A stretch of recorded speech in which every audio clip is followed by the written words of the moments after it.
Welcome to Rattler Profiles. And today we have the #1 Rattler himself, Dr. Fred Gainous. Welcome, Dr. Gainous. Thank you. Thank you very much. It is a pleasure to have you here. I mean, I know you're a busy man, and it's indeed a pleasure, and all of our fans and supporters are happy to see you on the show today. Well, thank you. Thanks for the opportunity. No problem. I want to start with you. You're a hometown boy, Tallahassean, returning home, and I read an article from a magazine a couple of weeks ago, and it was discussing your time when you got back here, and he said, can you imagine what it feels like to be a young man growing up in a small town and then coming back some years later to ascend to the throne, if you will, as president of his alma mater? What did that feel like, or how does that feel? That's almost indescribable.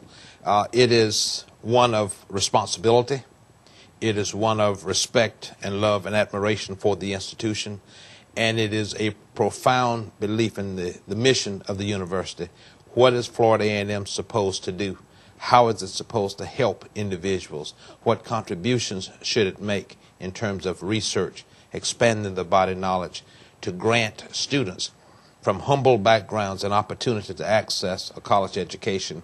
It is an awesome responsibility and an awesome challenge, and one that I am absolutely and will always be appreciative for having had this experience. Yeah. Now, I mean, I think about it. If I'm from Miami, what it would be like if I, left Miami, which I did, and I should go back and become, top in the town type of thing. I mean, your friends, how's that been as far as the support from your family? Oh, just outstanding. I absolutely have a tremendous family, and they have always been very supportive. They have always nurtured my goals, my dreams. They have always helped me. They serve as a rudder to guide me. They have served as engines to boost me in various directions, to pick me up when I'm down, and to take me even higher when I'm on top. Family has been very, very important to me and will always be. My friends and this community has been very supportive. My high school class, Lincoln High School, the original Lincoln High School, mind you, of 1965, you couldn't ask for a better class of classmates. They have absolutely been supportive. Most of the places that I go, I will look out into the audience and see 5, 10, 15 of my high school classmates who have just come because they have heard that I would be there. It's a wonderful support system. One of the things that's very important, it is said that if the family structure breaks down, the society breaks down, even churches break down, the family is a strong support system for a lot of other auxiliary organizations and other things in life. You mentioned your family, and I know you had, well, tell us a little bit about your siblings. What was it like? Well, I have a sister who was actually the vice president for student affairs here at Florida A&M University, Dr. Dolores Sloan, prior to my arrival. I have 2 other sisters as well who all live here in the Tallahassee community. They have, just been great fun. We laugh, we gather together to pray, we cry together. They have absolutely been an outstanding group of siblings. My oldest sister, Dr. Sloan, has been the perfect big sister. Right. She knew that if I would get the job here at Florida A&M, that she could no longer be the vice president here at the university. To come back to Florida A&M University was always her dream. Yeah. She graduated from the DRS, FAMU High School. That's where she got her education prior to coming to Florida A&M University and graduating here at age 17 to then come back to do what she loved to do, to work with students, to help those students get a college education. And for her to make the sacrifice to allow me to come back, to allow my dream to come true, to be president of Florida A&M University. What else can you ask of a big sister? In fact, one probably has no right to ask that of a big sister. Right. So she's just a big sister. She's a perfect big sister. Yeah. Now, where do you fall? You mentioned your 3 sisters, so you were the only boy in the family. I am. I am the second oldest. Okay. All right. So that means you probably didn't get beat up as much. But then again, you probably did. Well, I had my times. Right. But we have always had a lot of fun together. We're all about 3 to 3.5 years apart in age. So there was not a lot of sibling rivalry, not a lot of competition, and Mother wouldn't allow that anyway. We were taught that we were sisters and brothers, and that's the way we would behave. Wonderful. That's excellent, man. Now, you mentioned your mom, and I got an opportunity to see your mom at, I think, an inauguration program we had here probably about a year ago or so. Yes. And she was in the audience. But tell me a little bit about your mom and your dad. What was it like growing up with them? You know, I really had a great childhood. And if I could go back and relive that every day. We want to hear. Oh, well, let me tell you, it was just fantastic. I grew up initially out in the rural part of Tallahassee, and I dearly love it. In fact, I took my granddaughter out there to show her where I grew up, where I played.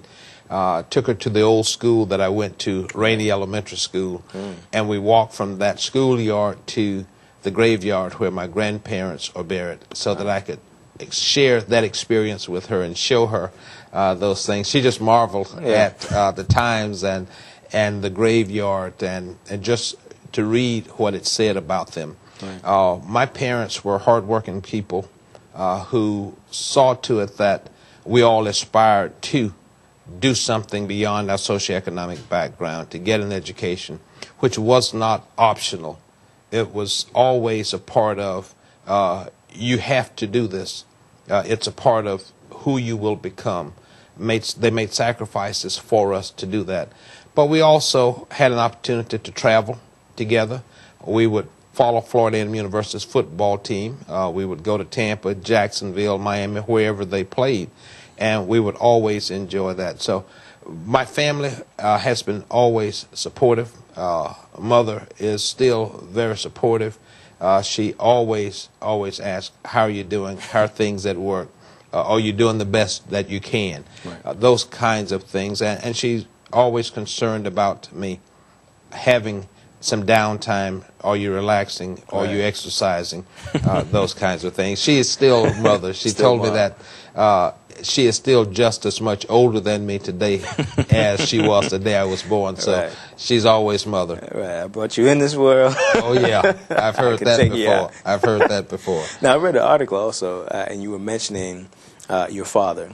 And as far as when you got here as a student. Now, especially in this society, it is so tough to see a male figure in the family. It seems like, statistics say that it's waning and it's dwindling and all these other things. Not a lot of positive role models, male role models in society, and especially when it comes to minority community, and which is a sad thing, sad commentary. I have a proud upbringing because I know my dad was there, very supportive of his family. I saw him, get up every day, work to make sure his family, was provided for and taken care of. And I read in this article that you said when you became a college student, I think you looked at your dad's salary. Yes, I was working from 12 at night till 8 in the morning in Florida State's library. And my dad was working there on a different shift, and he started having heart attacks. And he asked me one day to pick up his paycheck. In fact, he was in the hospital. And I picked it up, and, I'd assumed that, in fact, I didn't know. We had a nice home. We had a car.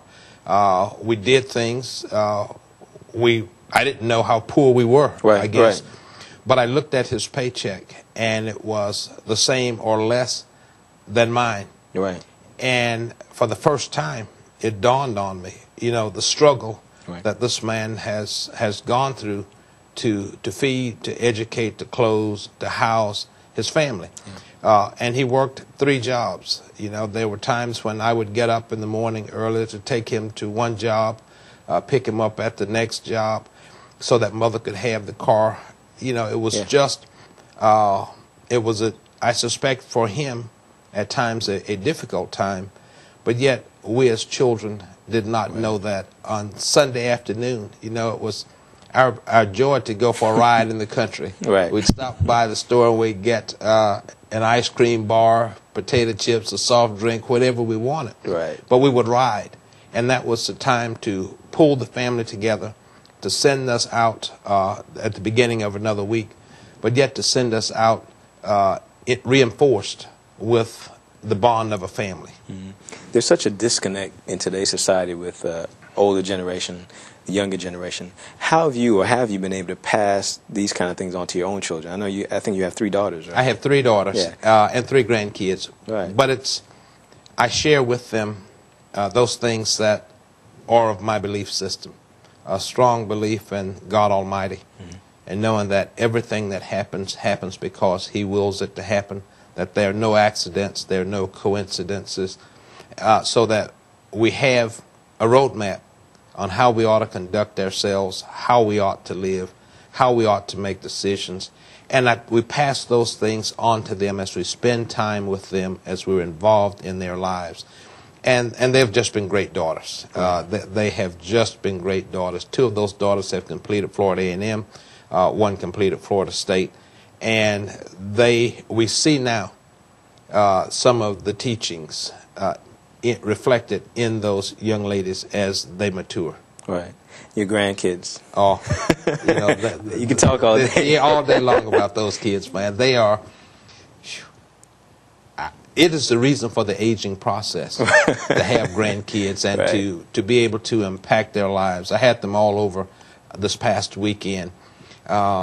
We cooked out. We played kickball. We did all of the things that Grandpa does out in the yard with his grandkids. Yeah. And to watch them was a renewing of energy and of spirit and of just appreciation to be involved in their lives. Yeah. They're absolutely precious. Every grandparent ought to want better for their grandchildren than they have. They ought to have hopes and dreams that they will grow up and be contributing members of society. Right. In order to do that, it requires maximum involvement in their lives to do the things with them that will mean something 10, 15, 20, 30 years from now, to leave them with those precious memories.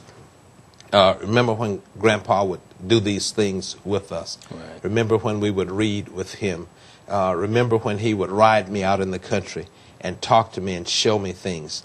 And that's a real beauty of helping them to transcend into the next phase of their lives. Yeah. Something that's amazing, it's kind of on the side note, is when I look at it, the grandparents today are far different from the grandparents we had. I mean, we don't look like parents or grandparents. So we today. think. So we think, right? Yes. So we think we look pretty good still. Yes. Yes. I was walking around campus the other day, and somebody passed by and said, "How you doing, sir?" I felt, whoa, wait a minute. Do I need to dye my hair or what's going on? But it's amazing what our perception or what we thought was, say, 50, how 50 used to look. Oh, 50 is real young now. Yeah, 50 is young now. So that's an amazing thing. I want to talk real briefly on the professional side. Yes. I know you were CEO kind of the Alabama system, community college system, for about 14 years. Yes. I want to talk a little bit about what was that like, minority guy in Alabama, and then you, stayed there for 14 years. What was that like, your experience? Wow. Tell it all. It was difficult at first. Right. 95% of all decisions that are made in Alabama are political decisions. I don't care what the subject is. It has a political overtone, a political base to it, and a racial base to it. I was blessed with the experience of being chancellor for 14 years and 4 months there. The first few years were extremely difficult. We set about changing a system that was academically corrupt, financially corrupt in many instances. We had far too many institutions. We had 46 two-year colleges and 1 state university that I was responsible for. It was not efficient and questionable effectiveness. Something needed to be done to harness the potential of the system, not destroy the system, but yet restructure that system. As time went on, the vision was realized and captured by others, which made it easier to make the systemic changes. I've had death threats. You name it, right. We experienced it there in Alabama. But some of those same elderly gentlemen who hated me when I got there cried when I left. Wow. They still contact me. I get calls from Alabama on a regular basis, see how I'm doing, to tell me this is where we are, and just calls to just say thank you. It has left an indelible mark on me. I miss the people in Alabama. The ability to take a system, to change it from 46 institutions to 28 institutions, to take institutions that were formerly white, formerly black, and merge them into one single institution that simply provided students with an opportunity to access a quality educational experience.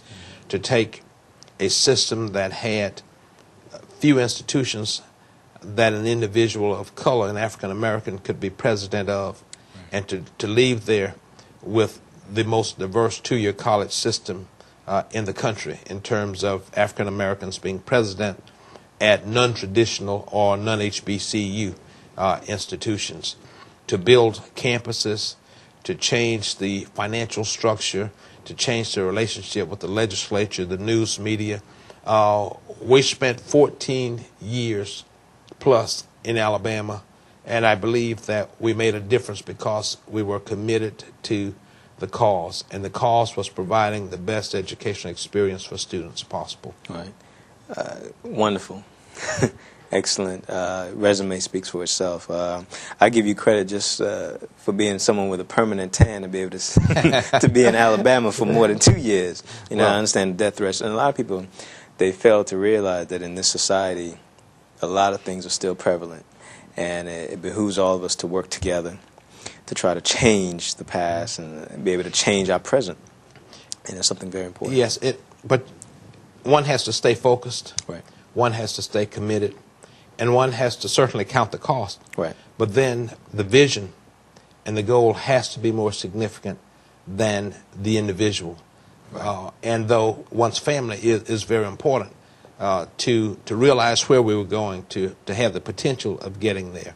I was told by board members in Alabama that you ought to document this. And my feeling was that I don't have a right to determine my place in history, that no one has that right, that their unselfish commitment to people may in some way document their contribution, but certainly no single individual ought to do that.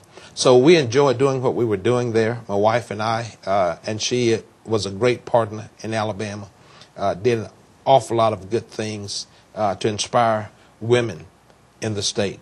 And she does an outstanding job here. When you look in the dictionary for First Lady, when you go out on the web to find First Lady, that's the picture that you see. Right. And that's a good transition, too. I want to talk to you about that. I was at another function. I heard you say, matter of fact, I started writing down and keeping notes.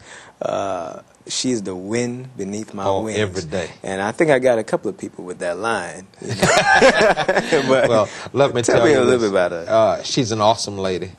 She is bright, loves God, and she has the commitment to stay in there when it's tough, to energize me, to lift me up.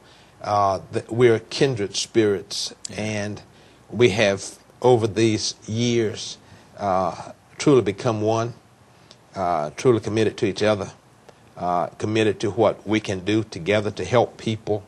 And that's been a real source of enjoyment for us, helping people achieve. Just last week, she had the Beta group of young ladies who are single moms from Orlando on campus. It's the third year that they have been here. She will host them and bring other speakers in to talk to them, women who have had trials but who have overcome them, so that those young ladies know that they can. The Southside Mentoring Initiative, the school supply drives for the Southside, you know, are all things that were her ideas as to how we can become more involved as a university in the community around us. Great times together. We laughed together. We cried together. But we also enjoy living a life together, regardless of where we are, who may be around us. There is that connection that is hard to explain, but a real connection. She's just a great lady. Yeah. For those who are watching, the South Side in Tallahassee is labeled, socioeconomically depressed area. Yes. So there are a lot of events that's going on now trying to uplift that area. How many years has she been putting up with you? About 15 years. 15 years yes. she's been putting up with you. Yes. Okay. Wonderful. Want to ask you a couple of things before I get out of here. When you look back at your life, from growing up as a young boy here in Tallahassee to the levels where you've achieved and tremendous success, I will say, any regrets in life? On a personal nature, any regrets in life, or things you would have loved to have done?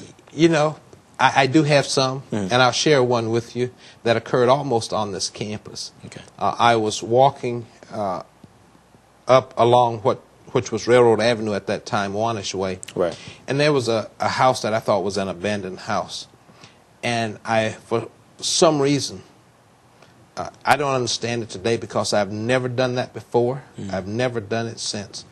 I picked up a rock and I threw it through the window in that house. And one of the fellows that was with me says, "Why did you do that?" I said, "I don't know." I said, "Somebody lives in that house." I said, "No, that's an abandoned house." And he said, "Yes." I said, "You see that man sitting there in the wheelchair in that window?" And to this very second, It breaks my heart. It absolutely breaks my heart that I did that. I can't explain it, but it has. I will be sitting today, and I will make this sound. And my wife says, "You thought about it again, didn't you?" Because it left a mark on me. Right. The other flip side of that is that I also get to put windows together for students who come to this university, who are looking for an opportunity to access the American dream, who want to achieve, who want to be somebody, who want to make a better life for themselves and their family, who don't want to be cut short by people telling them that they cannot become a teacher, they cannot become an engineer, they cannot become a physicist, they cannot become a chemist. To find those students who really want to achieve and to be able to help them in some small way puts that window pane back together. And we have many great students at this university who come to us the first semester who cannot afford to pay their tuition and fees. I will call alumni chapters. I will call potential sponsors for those students, anybody that I think can help those kids get an education. So in some way, that breaking of that window has allowed me never to forget those students who come here with their window panes already shattered that I can help put back together. Dr. Gainous is a poet. That's wonderful, man.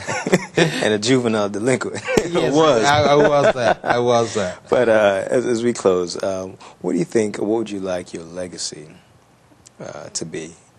FAMU. And that I don't know. It would be an answer, but I'll tell you this: when all is said and done, I would like for people to say he loved his family, he feared God, and he loved Florida A&M University, and absolutely believed every single day in the mission of this institution. Excellent. It's been a pleasure, and I've often told a lot of people that have sat here, it's indeed an honor to sit across from another Rattler, because you know the pain, you know the struggles, and you know what FAMU stands for.